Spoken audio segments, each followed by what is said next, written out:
여러분, 영양제가 안 맞거나 잘못 드시면은 급성 췌장염이 발생될 수 있는데, 그런 급성 췌장염을 유발하는 영양제가 있습니다.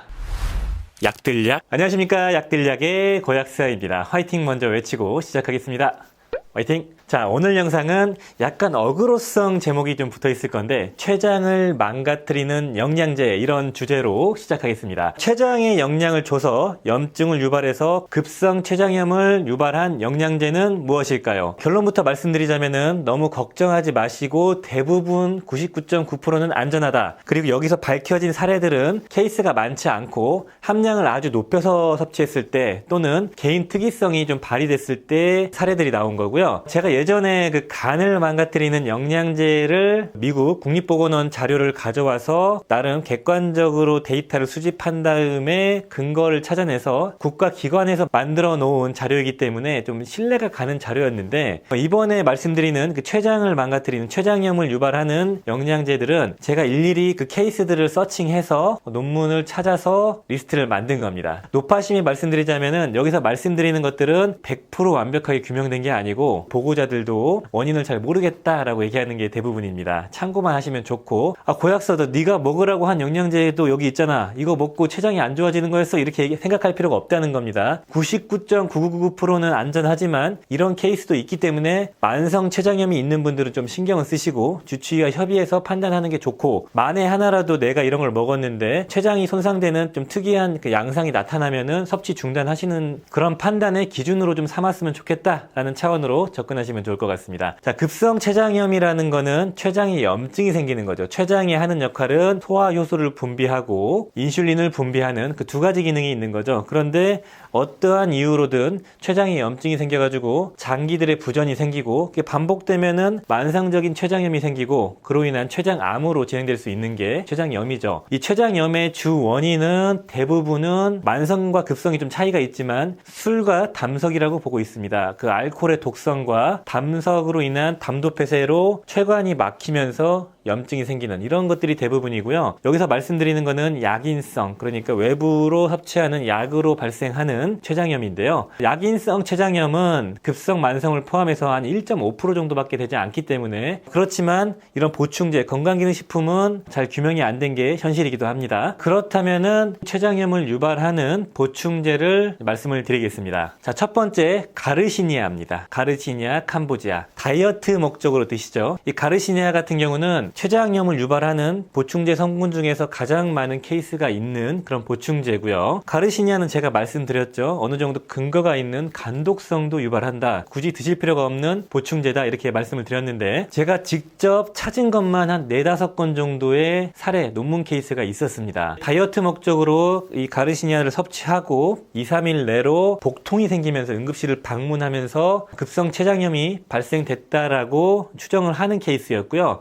두 가지 정도를 원인으로 지적을 하더라고요. 이 가르시니아를 섭취하면은 췌장 효소인 그 아밀라제의 활성도에 영향을 줄 수 있어서 어떤 효소의 어떤 작용에 영향을 줄 수 있지 않을까, 이렇게 의문을 제기하고 있고, 가르시니아를 섭취하면은 활성산소 수치가 높아진다고 합니다. 그래서 활성산소, 즉 산화적 손상, 염증이 직접 췌장염을 유발한 게 아닐까라고 추정을 하고 있을 정도로 원인은 잘 모릅니다. 그렇지만 간독성도 유발하고 이런 췌장염도 유발하는 케이스가 많기 때문에 가르시니아는 웬만하면 안 드시는 걸 전 개인적으로 추천드리고 있습니다. 두 번째 보충제들은 비타민 D와 칼슘인데, 보통 비타민 D는 아주 고용량을 섭취했을 때 발생을 했고요. 보통 고용량이라 함은 하루에 3-4만 단위, 5만 단위, 우리가 일반적으로 하루 권장 섭취량이 400에서 보통 1000 정도를 섭취해야 되는데, 4만 단위면은 그 1000의 40배 용량을 몇 개월 동안 꾸준히 섭취한 사람, 또는 주사로 아주 고용량을 맞은 사람, 이런 경우에 아주 드물게 급성 췌장염이 발생됐다고 합니다. 그리고 칼슘 같은 경우도 아주 고용량, 한 번 섭취하는데 한 600ml 정도의 칼슘을 하루 3번, 이런 식으로 4년간 칼슘을 장기간 섭취했을 때 급성 췌장염이 발생한 케이스가 있거든요. 이런 비타민 D나 칼슘을 아주 고용량을 섭취했을 때 신장에도 분명히 제가 안 좋다고 말씀드렸죠. 그런데 이런 췌장에도 안 좋은 이유는 고칼슘 혈증이 원인이라고 보고 있거든요. 칼슘의 혈중 농도가 아주 높은 상태를 말하는 거고, 칼슘의 혈중 농도가 높으면은 췌장에 있는 효소를 척추를 분비하는 선방세포라는 게 있거든요. 이 췌장세포 내에는 트립시노겐이라고 해서 단백질을 분해하는 효소가 분비가 되는데, 일단은 분비될 때는 비활성형 형태로 분비가 됩니다. 왜냐하면 활성형이 되면은 단백질을 분해하겠죠. 췌장 자체가 단백질이기 때문에 췌장을 녹일 수 있기 때문에 비활성형으로 분비가 되는데, 칼슘 농도가 높아진 상태가 되면 활성화가 된다고 합니다. 그래서 췌장세포를 분해하면서 췌장을 녹이면서 염증을 유발하게 되는 거죠. 비타민 D를 아주 높은 용량을 먹으면 칼슘 농도를 높이거든요. 장에서 칼슘 흡수를 높여서 혈액 내 칼슘 섭취를 높일 수 있고, 칼슘을 많이 먹어도 마찬가지인 거죠. 또 비타민 D 먹으라고 했잖아. 췌장염을 유발하는데 어떻게 먹니? 이렇게 생각하시면 안 돼요. 제가 앞서 말씀드린 대로 섭취하는 비타민 D의 수치가 아주 몇만 단위씩 높았을 때 이례적으로 발생한 거기 때문에, 그리고 칼슘도 하루 권장 섭취량이 한 600에서 800인데 그거의 3배를 몇 년 동안 섭취했을 때 발생했기 때문에 너무 우려할 필요가 없다. 이런 걸 예방하기 위해서는 비타민 K2, 마그네슘 같은 걸 드시잖아요. 그러니까 문제가 더 없겠죠. 이 비타민 D는 췌장염을 예방하기도 하면서 동시에 이렇게 유발할 수도 있는 게 되게 양면성이 있습니다. 췌장염 환자의 대부분 70% 정도는 비타민 D 수치가 되게 낮다고 합니다. 당연하겠죠? 비타민 D를 흡수를 잘 못해요. 채워줬을 때 긍정적인 점이 많다고 합니다. 그래서 비타민 D를 높여주면 좋은데 너무 높여주면 좋지 않다는 거다, 이렇게 봐주시면 좋겠습니다. 자, 세 번째로 제가 발견한 췌장염을 유발했던 이 보충제는 아르기닌입니다. 아르기닌. 일반적으로 쥐 실험을 했을 때 아르기닌을 아주 초고용량을 투여하면 킬로그램당 한 2,500ml 정도를 투여한 거죠. 몸무게 40kg의 성인 기준으로는 대충 한 100g 정도의 아르기닌 고용량을 투여했을 때 췌장의 부종이 발생하고 나아가서는 급성 췌장염이 발생했다는 쥐를 대상으로 했을 때 그런 데이터들이 많이 있습니다. 이런 걸 유추해 볼 때 우리는 아르기닌을 잘못 먹으면 췌장염이 유발될 수 있겠네 라고 생각을 할 수 있겠죠. 아르기닌을 섭취하게 되면은 NO, 나이트리옥사이드라는 게 분비가 되죠. 이 분비가 되면은 혈관이 이완되거든요. 혈관이 이완되면서 혈액량이 증가되니까 혈액 밖으로 빠져나가는 혈장 성분들이 있겠죠. 그로 인해서 췌장의 부종이 유발되고 그로 인한 염증이 유발된 게 아닐까라고 추정만 하고 있더라고요. 아무튼 이 케이스는 16세 소년이 운동할 때 보충제 목적으로 아르기닌을 500ml만 섭취했다고 합니다. 그런데 이 복부 쪽에 이 방사하는 통증과 구역구토를 이틀 동안 호소하면서 내원을 하고 검사해보니까 췌장염이다 판단이 됐다고 합니다. 근데 이 소년 같은 경우는 500ml 아주 소량만 섭취했음에도 췌장염이 발생한 아주 특이 케이스고요. 대부분은 몸무게 킬로그램당 그램 단위 이상을 섭취했을 때 한 번에 발생을 하거든요. 정말 안 맞으면은 이렇게 소량을 섭취했을 때도 췌장염이 발생될 수 있겠구나라는 걸 좀 인지해 주시면 좋을 것 같고요. 자, 네 번째는 베타시토스테롤입니다. 이 베타시토스테롤은 딱 한 케이스만 제가 찾았습니다. 이 논문의 저자도 밝히고 있는데 베타시토스테롤로 급성 췌장염이 발생한 최초 케이스를 발견했다라고 보고를 하고 있거든요. 이게 2020년 3월 논문이거든요. 그러니까 비교적 최근 논문이기 때문에 앞으로 어떤 데이터들이 나오는지 좀 지켜봐야 될 것 같고, 40대 남성이 방사하는 상복부 통증으로 내원을 했고 증상이 이제 시작되는 걸 추적해 보니까 이 베타시토스테롤을 추가한 시점에 당일 아침에 먹었는데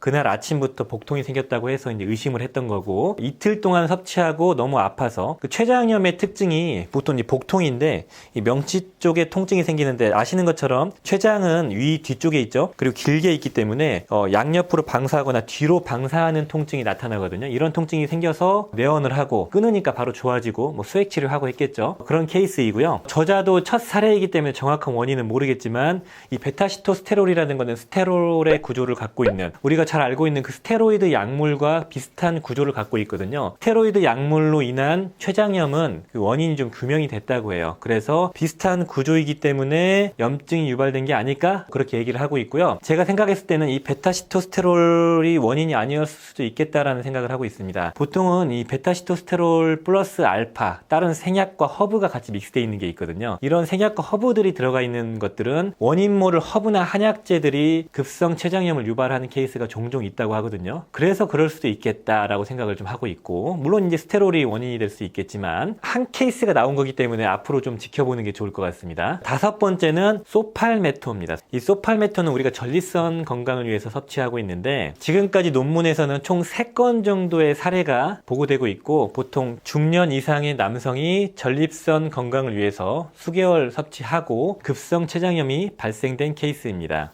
처음 보고된 게 2000년도 초반이니까 지금까지 3건 보고됐으면 뭐 많지는 않죠. 그럴 수 있겠구나를 좀 봐주시면 좋겠고, 이 소팔메토의 그 원인 기전은 잘 모르지만 이 소팔메토는 에스트로겐 수용체를 자극해서 혈액의 과응고를 유도해서 췌장염을 유발했다 주장을 하는데, 그리고 이제 소팔메토의 다른 부작용들을 보면은 담즙 정체와 급성 간염이 있거든요. 그렇기 때문에 간에도 안 좋고 담즙도 이렇게 정체시키면서 담석을 유발할 수 있기 때문에 담석이 급성 췌장염의 정말 가장 흔한 원인이기 때문에 충분히 소팔메토가 췌장염을 유발할 수 있겠구나라는 걸 좀 인지할 수 있겠습니다. 자, 마지막으로 6번째, 허브 추출물. 어떤 성분인지는 모르겠지만 다양한 허브 추출물들이 급성 췌장염을 유발할 수 있다고 하고요. 제가 가져온 한 가지 사례를 보시면은 28세 여성이 성욕을 증가시키기 위해서 이런 허브가 믹스되어 있는 보충제를 먹었거든요. 그 허브 성분을 보면은 블랙호시, 유기농 레드클로버, 발레리안 이런 것들이 들어가 있는데 여성 호르몬 수치를 좀 높여주는 그런 보충제 성분이고, PMS나 뭐 갱년기에 활용되는 성분이죠. 아무튼 요걸 섭취했는데 일주일간 섭취하고 급성 췌장염이 발생돼서 입원을 했다고 하네요. 원인은 잘 모른다고 하고요. 이런 허브들은 알 수 없는 작용들이 있기 때문에 주의를 해야 되고 한약재 같은 거 주의하자라고 저자는 결론을 내리고 있는데, 맞습니다. 이런 복합 허브나 이런 것들은 알 수 없는 염증을 유발하거나 안 맞게 되면요, 주의는 항상 하고 있어야 된다라고 말씀드리고 싶고, 앞서 말씀드린 것처럼 이런 제품들은 만성 췌장염이 있는 사람들은 좀 주의를 해야 될 것 같아요. 그렇지만 일반 사람들, 건강한 사람들은 너무 걱정할 필요가 없다. 가르시니아와 소팔메토만 빼고는 다 괜찮을 것 같고요. 그렇지만 이런 게 발생할 수 있다는 걸 좀 알아두시는 게 좀 좋을 것 같다는 차원으로 말씀을 드려서, 논문을 싹싹 긁어 모았는데 몇 개 안 나오더라고요. 이 정도 성분이 급성 췌장염을 유발한 보충제 성분이었습니다. 오늘은 급성 췌장염을 유발했던 데이터가 있는 보충제 성분들을 말씀을 드렸습니다. 도움이 되셨으면 좋아요, 구독 부탁드리겠습니다. 감사합니다. 빠이요.